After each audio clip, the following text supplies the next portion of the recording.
किस तप के बल पर, किस साधना के बल पर, किस भाव से यहाँ पहुंचे, तो विचार करिए। 80 के तक कौन सी देवी है? जम के बोलो, अरण्यानी देवी। जम के बोलो, अरण्यानी देवी।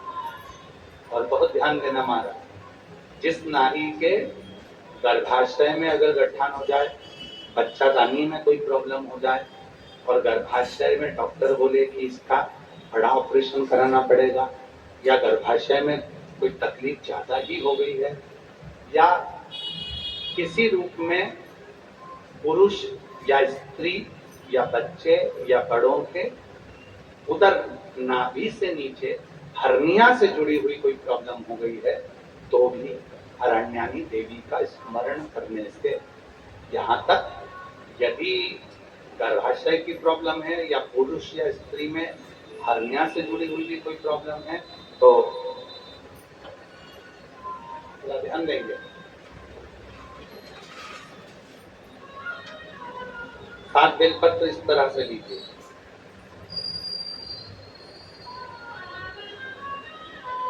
ठीक है, तो जल को हमें मुख वाले लोटे में ना लेकर उसको या तो पंच पात्र वाले पात्र में ले ले, या फिर खुले हुए बर्तन में जिसका मुख खुला हो।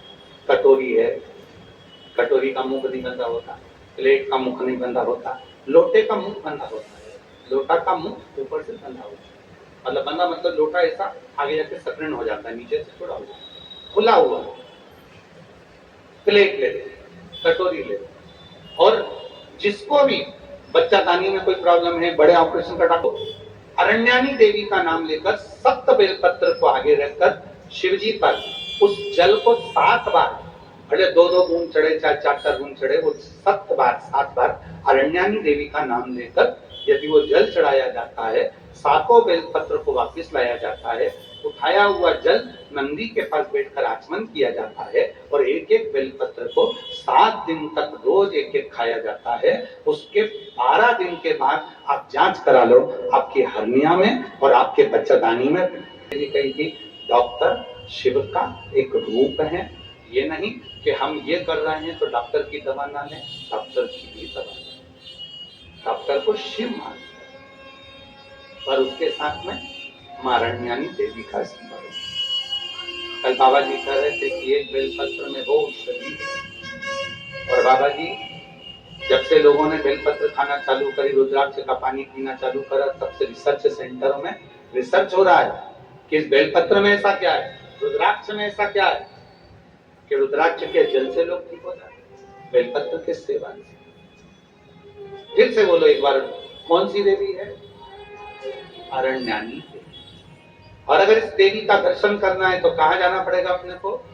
बिहार के भोजपुर में अरण्या देवी का मंदिर है। कौन से कपड़े पहनती है माता? वृक्ष के पत्तों के। कौन से वस्त्र धारण करती है माता? वृक्ष की छालों के। माता कौन सा आभूषण पहनती है? वृक्ष के फूल के पुष्प।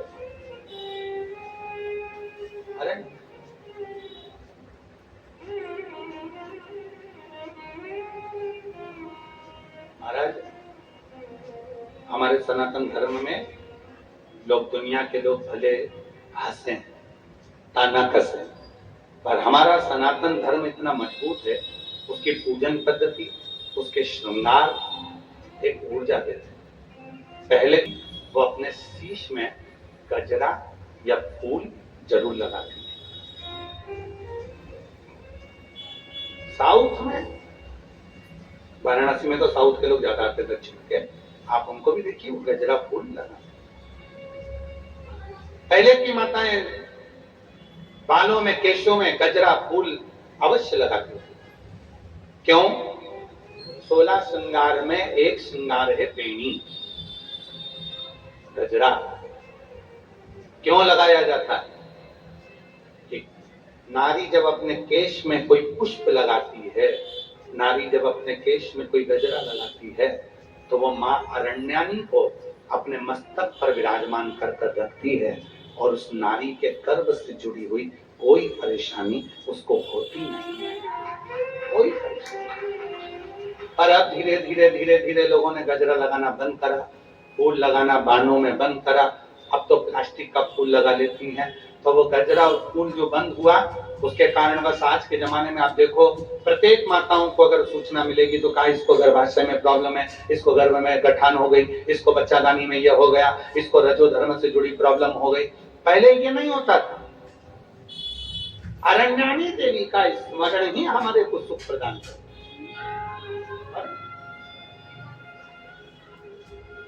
और यहां तक कहेंगे महाराज, शिव महापुराण के कथा के अंतर्गत अगर कभी मौका मिले तो गीता प्रेस गोरखपुर की देवी भागवत लेकर आ, और देवी भागवत में मां अरण्यानी का चरित्र पढ़ो। और देवी भागवत में मां अरण्यानी का चरित्र पढ़ोगे तो क्या मिलेगा आपको?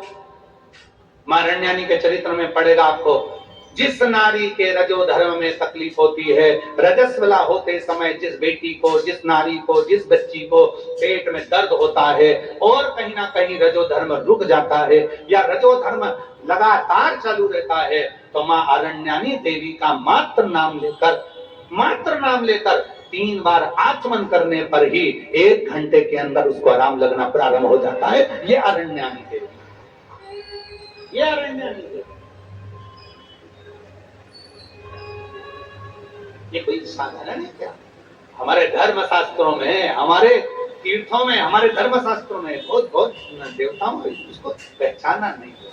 और आप लोग तो सब वाराणसी के हो, आप लोगों को तो एक कथा बहुत याद होगी कि मां अरण्यानी तुम्हारे ही वाराणसी की हसी नदी के तट पर माता ने तप किया। इसी तरह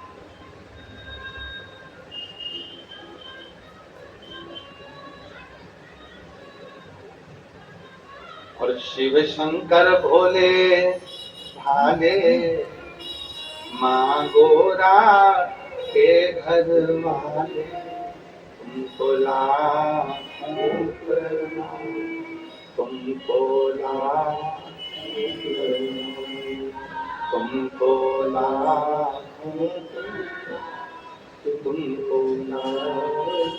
प्रणाम। शिव शंकर भोले मां गोरा के घर वाले, तुमको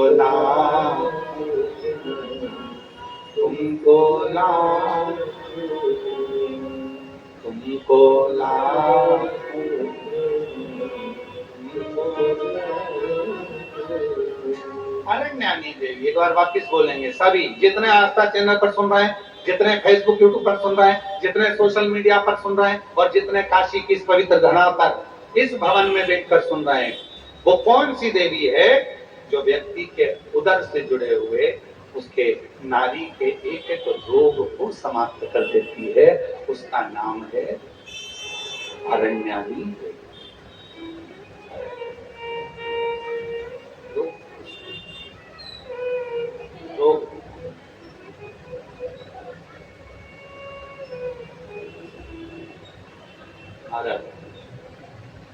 आप बता सकते हो किसी को भाई ये प्रॉब्लम है, आप अरण्यानी का नाम लेना।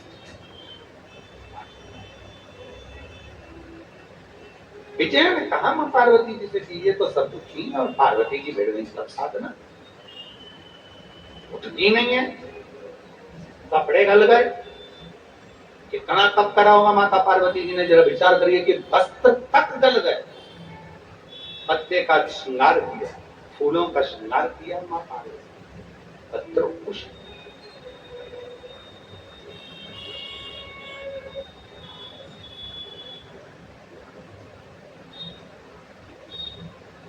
तब मेरे बाबा भोलेनाथ कैलाश से आ गए। सबसे पहले अगर मेरे भोलेनाथ आए तो पार्वती के पास।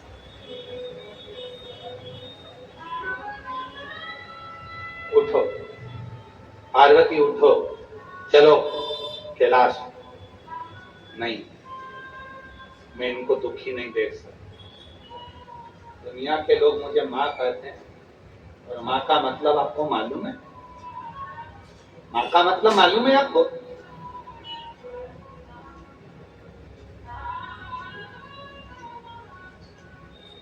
सब अपने कमरे में दरवाजा बंद कर कर सोते हैं, पर बूढ़ी माँ अपना दरवाजा खोल कर सोती है, ना जाने मेरे कौन से बच्चे को मेरी कब जरूरत पड़ जाए और मुझे निकल कर जाना पड़े। मैं मां हूं, कैसे दुखी देख सकती हूं मैं दुखी नहीं देख सकती। आप मुझे वर दो, ये सब दुखों से मुक्त हो। शिव जी ने कहा नहीं हो सकता। क्यों कर्म भोगते हैं ये?